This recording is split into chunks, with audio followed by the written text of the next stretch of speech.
Hello friend, কেমন আছেন? আশা করি খুবই ভালো আছেন। তো আজকে ভিডিওটা এখানে শুরু করছি। তো আজকে ভিডিওতে আমি আপনাদের দেখাবো যে বাড়িতে থাকা দা, বটি, ছুরি, কাঁচি আপনারা কিভাবে একেবারে নতুনের মতন চকচকে করবেন এবং ধারালো করবেন।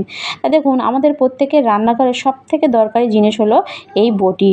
শুধু বটি না, কাঁচি বা ছুরি এগুলো আমাদের রান্নাঘরে লাগে, কিন্তু দেখবেন এগুলো একটু ধার কমে গেলে আমাদের কাটাকুটি করতে অসুবিধা হয়। তা আমরা হয়তো অনেকে আবার বাজারে গিয়ে এগুলো বানিয়ে নিয়ে আসি বা পরিষ্কার করে বা ধারালো করে নিয়ে আসি।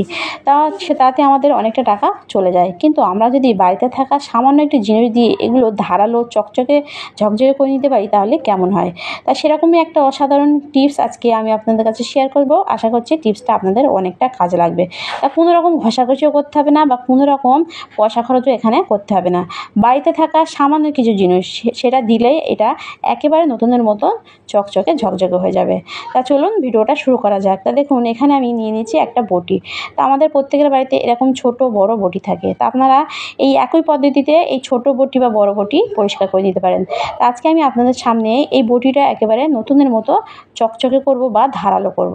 তা চলুন দেখে নেওয়া যাক। তা দেখুন, এখানে আমি নিয়ে নিয়েছি একটা বাটি। তা প্লাস্টিকের বাটি নিতে হবে, এখানে কোনো স্টিলের বাটি নেওয়া যাবে না। আর বাড়িতে ইউজ করবেন না সেরকম কিছু জিনিস নেবেন। তো এখানে আমি প্লাস্টিকের বাটি নিয়েছি আর একটা নিয়েছি প্লাস্টিকের চামচ। তা আপনারা কাঠের চামচও ইউজ করতে পারেন। এখানে কোনো স্টিলের জিনিস আপনারা ব্যবহার করবেন না। তো এখানে আমি দিয়ে দিচ্ছি 1 থেকে 1.5 চামচ বেকিং সোডা, মানে খাওয়ার সোডা। তা খাওয়ার সোডা আমাদের প্রত্যেকের বাড়িতে থাকে, এটা নিতে কোনো অসুবিধা হবে না। আর বাড়িতে আমাদের কিনে আনতেও হবে না। তা দেখুন, তারপর আমি নিয়ে নিয়েছি টয়লেট ক্লিনার। তা এখানে টয়লেট ক্লিনার আমি নিয়েছি। তা আপনাদের কাছে যদি টয়লেট ক্লিনার না থাকে, হারপিকও ইউজ করতে পারেন। এখানে আমি 1 থেকে 1.5 চামচ বেকিং সোডার সঙ্গে 1 থেকে 1.5 চামচ টয়লেট ক্লিনারও অ্যাড করলাম। তো দেখুন, এটা দেওয়ার সঙ্গে সঙ্গে রিয়াকশানটা দেখুন। এইভাবে দেওয়ার সঙ্গে সঙ্গে এটা একদম ফেনা হয়ে ফুল উঠবে। তা দেখুন, এটা আপনারা ডাইরেক্ট বটিতে ইউজ করতে পারেন বা এভাবে আলাদাভাবে গুলেও নিতে পারেন, মিশিয়ে নিতে পারেন। তো এভাবে আমি মিশিয়ে নিচ্ছি, কেননা বটিতে দিলে দেখবেন ওটা গড়িয়ে পড়ে যাবে যদি ডাইরেক্ট আপনারা দেন। তো এভাবেও করে নিতে পারেন বা আপনারা কী করবেন, বটিতেও ডাইরেক্ট দিতে পারেন। তা দেখুন, এখানে আমি ভালোভাবে মিশ্রণটি এভাবে মিশিয়ে নিয়েছি। আর এখানে আমি একটা পেপার বিছিয়ে নিয়েছি, কেননা এটা আমার রান্নাঘরটা নোংরা হবে সেই জন্য। তা দেখুন, তারপর আমি নিয়ে নিয়েছি একটা ব্রাশ। তা বাড়িতে থাকা খারাপ একটা ব্রাশ আপনারা কী করবেন, এভাবে নিয়ে নেবেন। নিয়ে ব্রাশের সাহায্যে আপনারা কী করবেন, এইভাবে বটিতে আপনারা এইভাবে একটু লাগিয়ে দেবেন। এইভাবে এক পাতায় দিয়ে এভাবে লাগিয়ে আবার আর এক পাতায়ও আপনারা উল্টে লাগিয়ে দেবেন। এভাবে লাগাতেও পারেন বা আপনারা ডাইরেক্ট এর ওপর বেকিং সোডা ছড়িয়ে দিয়ে তার উপর আপনারা এই টয়লেট ক্লিনার বা হারপিকও ইউজ করতে পারেন। এভাবে যে কোনো, সেটা আপনাদের ব্যাপার, আপনারা ডাইরেক্ট দেবেন কি এভাবে আলাদা গুলে নেবেন। তা এটা আমি আলাদা গুলে নিয়েছি, নিয়ে এভাবে ব্রাশের সাহায্যে এভাবে আমি লাগিয়ে দিয়েছি। এতে আর কিছুই দেবো না, সামান্যই মিশ্রণটি আমি এতে দিয়ে দিয়েছি। দিয়ে এটা আমি 2 থেকে 3 মিনিটের জন্য এটা রেখে দেবো। রেখে দেওয়ার পর দেখবেন এটা আপনি একদম এর যে গায়ে যে ময়লাগুলো মরিচাগুলো ধরে থাকবে, সেটা খুব সহজে আপনি উঠে যাবে। কোনো রকম ঘষাঘষি এখানে করতে হবে না। দেখুন, আমার এটা দেওয়ার সঙ্গে সঙ্গে এখানে 2 মিনিট হয়নি, দেখুন এর গায়ে যে মরিচাগুলো ধরেছিল একদম উঠে আসছে। আর দেখুন একদম বটিটা চকচকে হয়ে যাচ্ছে। আর দেখুন, আমি এখানে লাইভ প্রুফ আমি আপনাদের দেখিয়ে দিচ্ছি। আর এখানে আমি আর বাড়তি কিছু ইউজ করিনি। আর আপনারা কী করবেন, এইভাবে বটির ওপরে আপনারা টয়লেট ক্লিনারটা বা হারপিক নেবেন, যাই নেবেন, এভাবে দিয়ে দেবেন। দিয়ে দিলে দেখবেন এটা খুব সহজে এভাবে উঠে যাবে। দেখুন, এখানে আমি কিন্তু কোনো রকম ঘষাঘষি করিনি। এরপর আমি 2 থেকে 3 মিনিট পর এটা ভালোভাবে একটু উঠে আসলে, ময়লাটা ভালোভাবে উঠে গেলে তারপর আমি একটা নিয়ে নেবো ব্রাশ। তা আপনারা হাত দিয়ে করতে যাবেন না, কেননা হাত কেটে যাওয়ার ভয় থাকে। তো এখানে আমি ওই ব্রাশটাই নিয়েছি। ভালোভাবে ব্রাশটা নিয়ে এভাবে একটু ঘষে নেব। এভাবে ঘষলে দেখবেন বডিটা একদম নতুনের মতো চকচকে এখানে হয়ে যাবে, একদম রূপোর মতো চকচক করবে। তা দেখুন, আমি আপনাদের সামনেই করছি। আর দেখুন, আমি ঘষার সঙ্গে সঙ্গে দেখুন এখানে কোনো ময়লাই নেই। এর গোড়ায় বটির গোড়াও যেটুকু ময়লা ছিল সেটুকুও খুব সহজে উঠে গেছে। তো এইভাবে ভালোভাবে একটু আমি এই ব্রাশটা দিয়ে একটু ঘষে নেব। ঘষে নিয়ে তারপর আমি আপনাদের দেখাচ্ছি। তো এভাবে একটু ঘষে নিতে হবে এভাবে, আর মরিচাগুলো দেখবেন খুব সহজে উঠে যাবে। দেখুন, আমার এক পিঠ পুরোটা ভালোভাবে উঠে গেছে। তো এইভাবে ভালোভাবে এর মরিচাগুলো আগে তুলে নিতে হবে। তারপর পরে আমি আপনাদের দেখাচ্ছি এটা আপনারা কীভাবে বাড়িতে বসে ধারালো করবেন। তো দেখুন এখানে আমার দু পিঠই ভালোভাবে ঘষা হয়ে গেছে। এভাবে আপনারা মানে ব্রাশ দিয়ে ঘষবেন, হাত দিয়ে কিন্তু ঘষবেন না, হাত দিয়ে ঘষলে একটু কেটে যাওয়ার ভয় থাকে। তো দেখুন, তো এটা ভালোভাবে আমি একটু ধুয়ে নেবো, ধুয়ে নিয়ে তারপর আমি আপনাদের দেখাচ্ছি এটা কেমন পরিষ্কার হয়। তো দেখুন আমার ধোয়া হয়ে গেছে, আর বড়িটা দেখুন কতটা চকচকে হয়েছে, দেখুন একদম নতুনের মতো।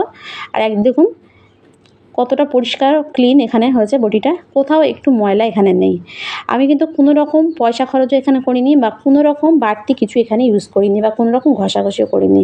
সামান্য একটু জিনিস দিয়ে আমি মানে এটা লাগিয়ে সামান্য একটা ব্রাশ দিয়ে এটা ঘষে নিয়েছি। তা আপনারা চাইলে এভাবে বড়িটা চকচকে বা ঝকঝকে করে নিতে পারেন। এরপর আমি আপনাদের দেখাবো যে এটা আপনারা কিভাবে ধারালো করবেন। তো এখানে আমি নিয়ে নিয়েছি একটা প্যান।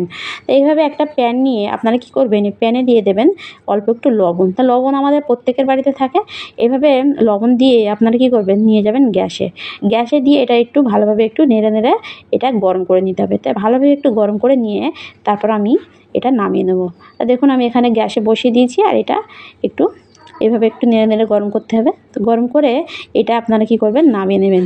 নিয়ে এভাবে নামিয়ে নেওয়ার পর আপনারা এটা দিয়ে যে কতটা বড়িটা একদম মানে ধারালো হবে আপনারা ভাবতে পারবেন না। তাই দেখুন তারপর আমি এটা একটা টিফিনের ঢাকনাও আপনারা ঝাঁতে এটা ঢেলে নেবেন।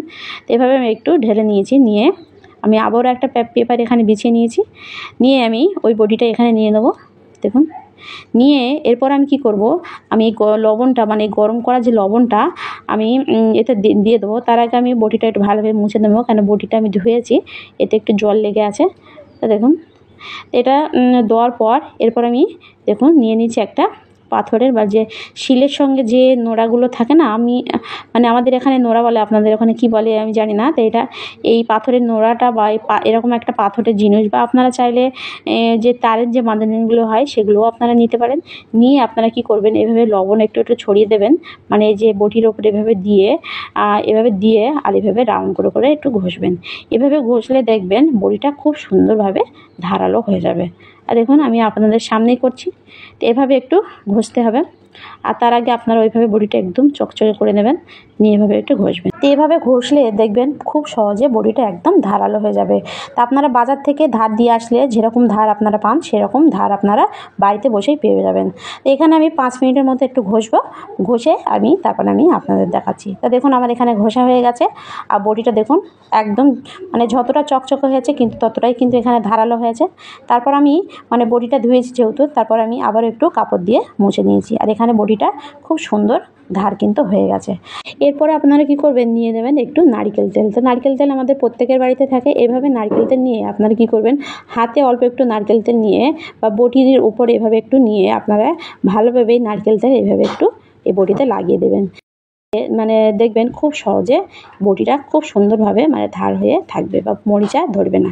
আর দেখুন বিনা খরচে বিনা পরিশ্রমে আপনারা চাইলে বাড়িতে থাকা সামান্য এই দুটি জিনিস দিয়ে আপনারাও বাড়িতে বসে এভাবে আপনাদের বটি ছুরি কাঁচি আপনারা এভাবে খুব সহজে ধার করে নিতে পারেন।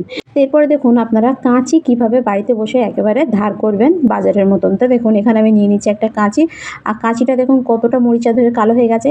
এই কাঁচি আজকে আমি আপনাদের সামনে একদম নতুনের মতন চকচকে ঝলঝলে করে নেব। তা দেখুন কাঁচিটা প্রথমে আমি একটা প্লেটের উপর নিয়ে নিয়েছি, নিয়ে তারপর আমি নিয়ে নিয়েছি কলগেট। কলগেট আমাদের প্রত্যেকের বাড়িতে থাকা, এই কলগেট দিয়ে এই কাঁচিটা একদম নতুনের মতো চকচকে ঝকঝকে হয়ে যাবে। আর দেখুন এখানে কলগেট নিয়ে আমি অল্প একটু কলগেট এখানে নিয়েছি, নিয়ে দেখুন কাঁচির এই আগায় ভালোভাবে এভাবে একটু আঙুল দিয়ে এভাবে একটু লাগিয়ে দিতে হবে। আর এখানে আমি হোয়াইট পেস্ট নিয়েছি, হোয়াইট পেস্টটাই নিতে হবে, কোনো রকম জেল পেস্ট এখানে নেওয়া যাবে না। এভাবে হোয়াইট পেস্টটা নিয়ে এভাবে মানে এপিট ওপিট ভালোভাবে একটু এভাবে লাগিয়ে দেবেন। লাগিয়ে দেওয়ার পর তারপর আমি দেখাচ্ছি কি করি। তারপরে দেখুন আমার কলগেটটা লাগানো হয়ে গেছে। এভাবে কলগেটটা লাগিয়ে তারপরে কি করবেন, এভাবে নিয়ে নেবেন একটা পাতিলেবু। তো এভাবে আধখানা পাতিলেবু নিয়ে আপনারা কি করবেন, এভাবে কাঁচির ওপর এভাবে একটু নিংড়ে দেবেন। এভাবে রসটা ভালোভাবে কাঁচির এপিট ওপিট ভালোভাবে একটু লাগিয়ে দেবেন। লাগিয়ে এটা রেখে দেবেন 10 মিনিট পর, মানে 10 মিনিট পর্যন্ত এটা রেখে দেবেন। তো 10 মিনিট মানে রাখার পর তারপর আমি আপনাদের দেখাচ্ছি এটা কি করি। দেখুন আমার 10 মিনিট হয়ে গেছে। এরপর আমি নিয়ে নেবো একটা তারের মাজনি। এভাবে একটা তারের মাজনি নিয়ে এটা একটু এইভাবে ঘষা দিলে দেখবেন খুব সুন্দরভাবে ঘষলে এই কাঁচিটা একদম পরিষ্কার চকচকে ঝকঝকে হয়ে যাবে। তা দেখুন, তো এটা আমি কীভাবে ঘষছি, তা দেখুন, তো এইভাবে একটু ঘষে নিতে হবে। তো এটা ভালোভাবে ঘষে তারপর আমি ধুয়ে তারপর আমি আপনাদের দেখাচ্ছি এটা কেমন পরিষ্কার হয়। তারপরে দেখুন আমার কাঁচিটা ধোয়া হয়ে গেছে, আর কাঁচিটা কতটা পরিষ্কার হয়েছে দেখুন।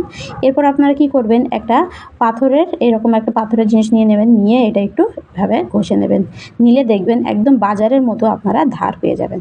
তো অসাধারণ একটা ভিডিওটা এ পর্যন্ত। ভালো লাগলে লাইক কমেন্ট শেয়ার করতে ভুলবেন না, আর অবশ্যই সাবস্ক্রাইব করে আমার পাশে থাকবেন। দেখা হবে নেক্সট ভিডিওয়ে। বাই।